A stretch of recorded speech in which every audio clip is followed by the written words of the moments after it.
Welcome to Crazy queen kitchen channel. இன்றைக்கி நம்ம பார்க்க போகிற ரெசிபி ஒரு காரசாரமான தேங்காய் சட்னி எப்படி செய்யுன்றதை பார்க்கலாம். இதுக்கு தேவையானது ஒரு அரை மூடி தேங்காவை நல்லா கீறி குட்டி குட்டி பீஸாக நறுக்கி ஒரு பிளேட்டில் எடுத்து வச்சுக்கிட்டேன். ஒரு 5 பச்சை மிளகாய் எடுத்து வச்சுக்கோங்க. ஒரு துண்டு இஞ்சி எடுத்து குட்டி குட்டியாக நறுக்கி வச்சுக்கோங்க. 2 பூண்டு பல் எடுத்து வச்சுக்கோங்க. ஒரு 4 ஸ்பூன் பொட்டுக்கடலை எடுத்து வச்சுக்கோங்க. தேவையான உப்பு. இதை ஒரு மிக்ஸி ஜாருக்கு எல்லாத்தையும் மாற்றிக்கோங்க.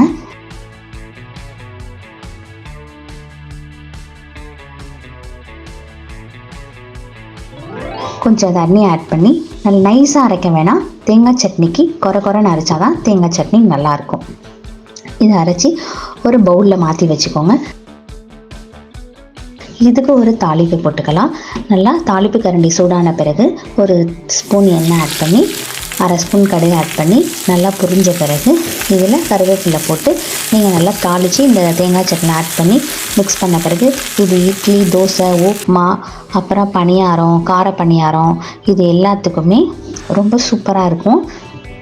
நீங்கள் ட்ரை பண்ணி பாருங்கள். பிடிச்சிருந்தா லைக் பண்ணுங்கள், ஷேர் பண்ணுங்கள், கமெண்ட் பண்ணுங்கள். மறக்காமல் பெல் பட்டன் கிளிக் பண்ணி ஆல்னு கொடுங்க.